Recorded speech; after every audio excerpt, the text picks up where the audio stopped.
Hello students, I am doctor Vikram Gupta, HOD professor बटुआ महाविद्यालय। और आज प्रोग्रामिंग लैंग्वेज और प्रोग्रामिंग कॉन्सेप्ट को सीखने की जो बेसिक इकाई है उसको लेकर के मैं आया हूं, जो है टोकन। कोई भी अगर आप प्रोग्रामिंग लैंग्वेज सीख रहे हैं तो उसका जो बेसिक पार्ट है उसको आपको जानना बहुत जरूरी होता है। प्रीवियस लेक्चर में मैंने आपको बताया था कि सबसे पहले आपको कैरेक्टर सेट सीखना पड़ता है, फिर वर्ड कीवर्ड सीखना होता है, फिर सेंटेंस बनाना सीखते हैं और उसके बाद आप एक प्रोग्राम डेवलप करना सीखते हैं। तो उसमें जो बेसिक पार्ट है वो है token that means smallest individual unit of program is called a token. Program की सबसे छोटी इकाई टोकन कहलाती है, जो बहुत प्रकार के होते हैं। जैसे सबसे पहला होता है यहाँ पर कीवर्ड नाम से ही पता चल रहा है, keyword is a reserved word that having a pre defined meaning. मतलब कीवर्ड एक रिजर्व्ड वर्ड है, पूरा आरक्षित शब्द है जिसका अर्थ पूर्व निर्धारित होता है। पहले से पता होता है कि यहाँ पे जैसे हम कोड करते हैं कंप्यूटर में तो कंपाइलर के डिक्शनरी पार्ट में ये शब्द पहले से स्टोर होता है जिसका अर्थ वो समझता है। तो यहाँ बहुत प्रकार के हमारे पास जो है कीवर्ड होते हैं। हमारे पास जैसे हमको सी लैंग्वेज सीखना है तो सी में 29 कीवर्ड्स होते हैं, ठीक है। जो लेटेस्ट C99 को 32 कीवर्ड्स तक का भी अलाउ करता है। और वैसे ही C++ में 48 कीवर्ड्स, वर्तमान में 48 कीवर्ड्स, जबकि पहले से जो प्रीवियस वर्जन थे वहां C++ में 32 कीवर्ड्स थे, जो बढ़ करके 48 कीवर्ड्स हो गए। जैसे बहुत सारे कीवर्ड्स, जैसे आप बोल सकते हैं printf, scanf, getch, while, main, if, ये सारे जो हैं आपका कीवर्ड्स कहलाता है। कोई भी जब शब्द आप लिखते हैं यहाँ पर, जैसे सपोज आप सी में प्रोग्रामिंग कर रहे हैं तो सी में जब आप प्रोग्राम लिखते हैं वहां लिखते हैं printf, तो वो समझ जाता है कि इसका मतलब है कोई भी कंटेंट को मेरे को डिस्प्ले कराना है ना, आउटपुट डिस्प्ले कराने को। तो इस प्रकार ये क्या है, आउटपुट स्टेटमेंट होता है। वैसे स्कैनर के साथ साथ कोई भी जो है वैल्यू है इंसर्ट कराते हैं, मेमोरी में स्टोर कराते हैं, वेरिएबल में स्टोर करते हैं, कोई इनपुट देने के लिए होता है। तो कंपाइलर समझ जाता है कि इसका मतलब है जो भी डाटा है वैल्यू दे रहा है उसको स्टोर करना है, तो ये इनपुट एज इनपुट वहां पर लेता है, ये इनपुट स्टेटमेंट है। वही चीज C++ में अगर हम बात करते हैं तो ये होता है सी आउट। प्रिंटफ को हम C++ में सी आउट लिखते हैं और सी इनपुट को हम लिखते हैं सी इन, ठीक है। वो हम आगे जो क्लास होगी हमारी उसमें हम देखेंगे। इसके बाद होता है आपका identifier is special feature of the token that is identify the unified words specially. मतलब क्या हो रहा है, आइडेंटिफाई करता है जो भी आप डिफाइन कर रहे हो वहां पे वर्ड को। सपोज आप कोडिंग करते समय नंबर लिख रहे हैं, आपको नंबर डिफाइन करना है, लेकिन वहां पर आपने लिखा नम, तो you may understand what is the num. तो num is a identifier by which you can identify your own word, ठीक है। दैट इज सम यानी जोड़ने के लिए आप सम का यूज कर रहे हैं। सम यानी सब्ट्रैक्ट यानी घटाना। आपका एम्यूअल मल्टीप्लिकेशन के लिए आप यूज कर रहे हैं कि आप वहां पर क्या मल्टीप्लाई तो एम्यूअल लिख रहे हो आप। तो A to Z identifier, A to Z कुछ भी हो सकता है यहाँ पर, ठीक है। इसके बाद है आपका variable most important content of the programming language. क्योंकि variable is a data item that's value change during the use of program. Variable एक ऐसा डाटा आइटम है जिसका मान प्रोग्राम के क्रियान्वयन के दौरान बदलता रहता है। लेकिन अगर हम सिंपल वर्ड में कहें, other words we can say कि वेरिएबल एक वैल्यू होल्डर की तरह होता है, कंटेनर की तरह होता है। जिस प्रकार किसी कंटेंट को रखने के लिए, सपोज वाटर आप ले रहे हैं तो उसके लिए एक बर्तन की आवश्यकता पड़ रही है आप ताकि इसको होल्ड कर सकें। उसी प्रकार जब आप वैल्यू को इनिशियलाइज करते हैं मेमोरी में, तब आप कोई भी वेरिएबल ले सकते हैं, A to Z कुछ भी आप ले सकते हैं।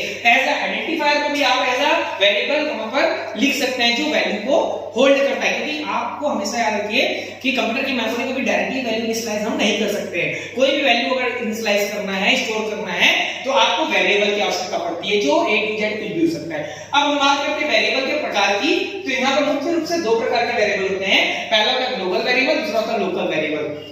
ग्लोबल दैट मींस कि जिसका प्रेजेंस पूरे प्रोग्राम में अवेलेबल है, मतलब जिसकी उपस्थिति पूरे प्रोग्राम में है। जितने भी फंक्शन होंगे एक प्रोग्राम में, सपोज आपने एक प्रोग्राम में 5 फंक्शन बनाए, तो पांचों फंक्शन के द्वारा जिस वेरिएबल को होल्ड किया जा रहा है या एक्सेस किया जा रहा है, जिसकी एक्सेसिबिलिटी और प्रेजेंस जो है पूरे प्रोग्राम में, that is known as global variable.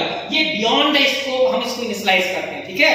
वैसे ही लोकल वेरिएबल जो होता है, नाम से ही पता चल रहा है लोकलाइजेशन।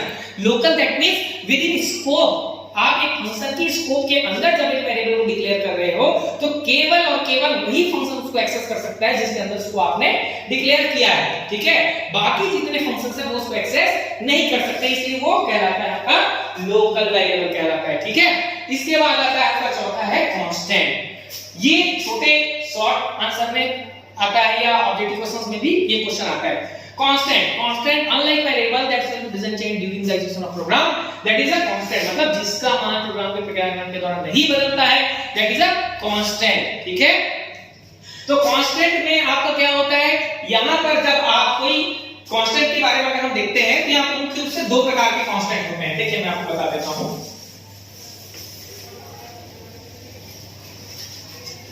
कांस्टेंट जो है मुख्य रूप से दो प्रकार का होता है। पहला जो होता है आपका वो होता है न्यूमेरिक कांस्टेंट, न्यूमेरिक नाम से पता चल रहा है नंबर वाला, और दूसरा होता है रियल कांस्टेंट, रियल। तो जब हम न्यूमेरिक कांस्टेंट की बात कर रहे हैं तो न्यूमेरिक कांस्टेंट को भी हम दो पार्ट में डिवाइड कर सकते हैं, इंटीजर और दूसरा जो होता है आपका यहां पर फ्लोट, हम बोल सकते हैं फ्लोटिंग या फ्लोट। ठीक है, और रियल में आपका आता है कैरेक्टर और होता है स्ट्रिंग।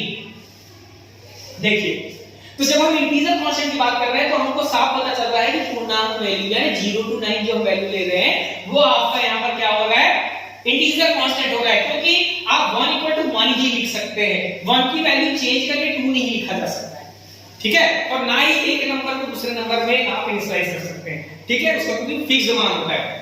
इसके बाद होता है फ्लोट, तो जो भी डेसिमल पॉइंट वाली वैल्यू होती है, सपोज आपने लिखा 2.3 तो इक्वल टू 3.2 आप नहीं कर सकते क्योंकि उसका अपना एक फिक्स्ड मान है, एक फिक्स्ड वैल्यू है।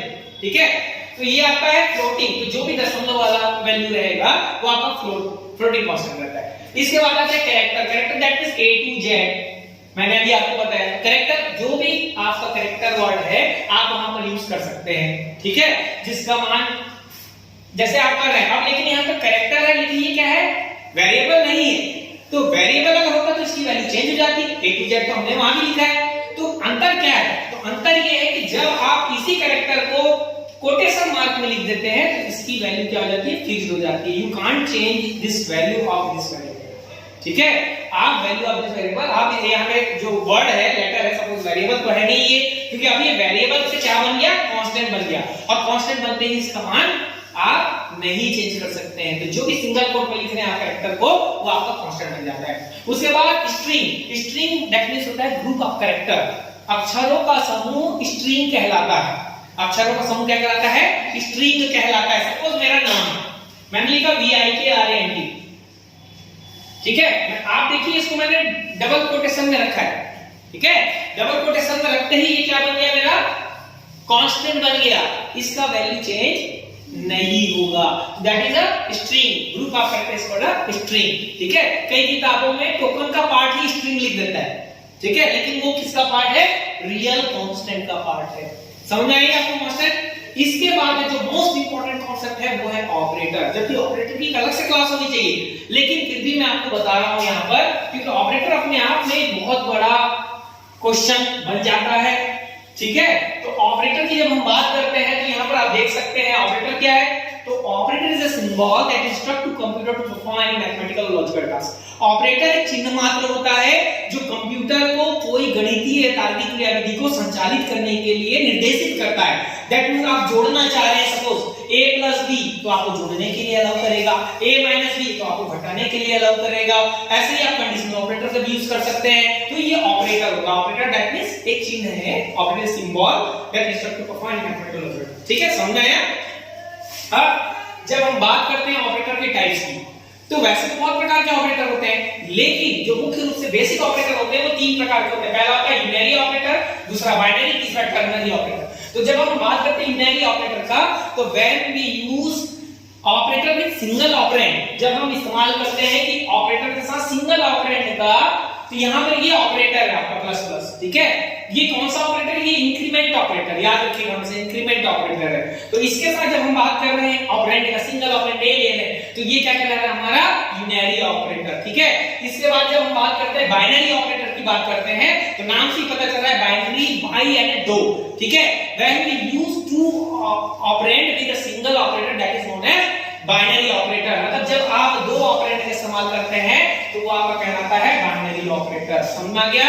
इसके बाद जो आपका होता है तीसरा टर्नरी ऑपरेटर, जैसा मैंने अभी आपको बताया यहां पर, तो इसका जो सिंटैक्स एक प्रकार से क्या है, कंडीशन यहाँ पर कंडीशन आप लिखते हैं, देन क्वेश्चन मार्क, देन यहाँ पे एक्सप्रेशन 1 और एक्सप्रेशन 2। ये क्या हो रहा है, ये आपका जो टर्नरी ऑपरेटर है यही कंडीशनल ऑपरेटर भी कहलाता है। क्योंकि जब आप यहाँ पर एक एग्जांपल देख रहे हैं a ग्रेटर देन b, तो यहाँ पर क्या होगा, अगर a बड़ा है b से तो ये पहले एक्सप्रेशन को प्रिंट करेगा, डिस्प्ले करेगा, और गलत होगा अगर ये कंडीशन तो ऑटोमेटिकली वो किसको डिस्प्ले करेगा, सेकंड एक्सप्रेशन को डिस्प्ले करेगा।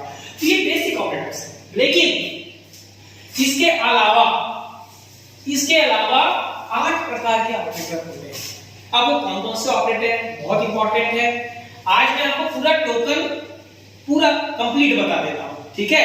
तो जब हम बात करते हैं 8 प्रकार के ऑपरेटर्स की, बहुत इंपॉर्टेंट है क्योंकि बिना ऑपरेटर के आप कैलकुलेशन वाले वर्क नहीं कर सकते हैं। तो यहां पर आपका आता है अरिथमेटिक ऑपरेटर। अरिथमेटिक ऑपरेटर पहला, ठीक है, जिसे अरिथमेटिकल ऑपरेटर भी बोल देते हैं कई लोग, ठीक है, अरिथमेटिक ऑपरेटर।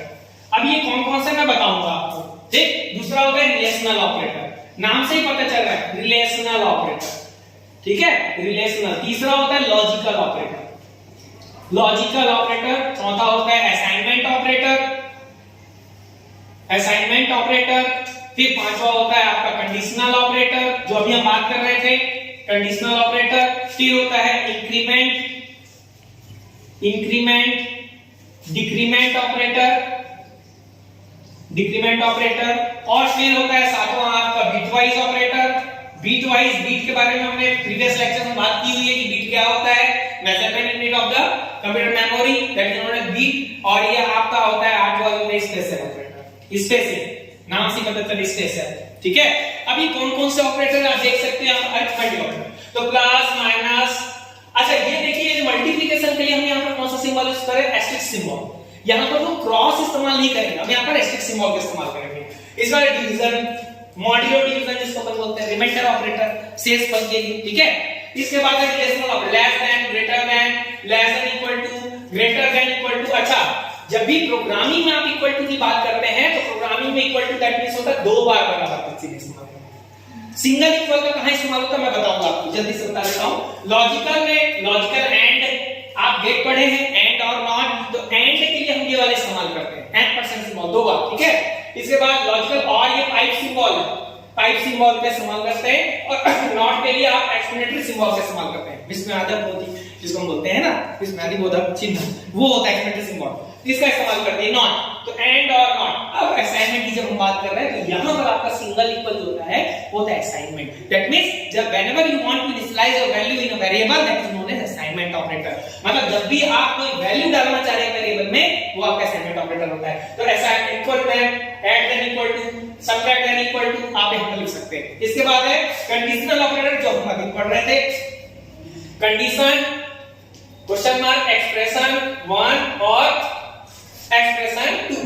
ये जो अभी हम बात कर रहे थे वही चीजें हैं, मतलब कंडीशन सही है तो पहला एक्सप्रेशन, गलत है तो दूसरा कंडीशनल ऑपरेटर। इंक्रीमेंट डिक्रीमेंट जो होता है ये प्लस प्लस और माइनस माइनस, ये 2 प्रकार के होते हैं। पोस्ट यानी ये पोस्ट, जब हम लिख रहे थे a प्लस प्लस तो ये पोस्ट, अगर यही प्लस प्लस a हो जाता तो ये प्री हो जाता। इसका क्या डिफरेंस है मैं आगे लेक्चर में बताऊंगा आपको। ये आपका है इंक्रीमेंट डिक्रीमेंट, आगे बढ़ाना स्टेप को और पीछे बैक करना। इसके बाद है बिट वाइज, नाम से पता है सिंगल बिट पे वर्क करता है। तो ये एड्रेस के लिए सिंगल एस्टेरिस्क सिंबल का भी हम इस्तेमाल करते हैं यहाँ पर, ठीक है। शिफ्ट लेफ्ट जो अभी सीआउट मैंने इस्तेमाल कर रहा था, शिफ्ट राइट, ये सब क्या बिट वाइज ऑपरेटर है, ठीक है। इसके बारे में भी हम बाद में डिटेल चर्चा करेंगे। और स्पेशल लास्ट है स्पेशल ऑपरेटर, ठीक है। तो स्पेशल ऑपरेटर दैट मींस होता है कामा, कामा के बाद आप यहाँ पर साइज ऑफ, ये सब आपका क्या है, स्पेशल ऑपरेटर कहलाता है। तो आई होप आपको समझ में आ गया होगा कि ऑपरेटर क्या है, टोकन क्या है। इसको बहुत अच्छे से तैयारी करिए क्योंकि ये आपके एग्जाम का बेसिक पार्ट है, ठीक है। Okay, thank you so much, मिलते हैं नेक्स्ट लेक्चर।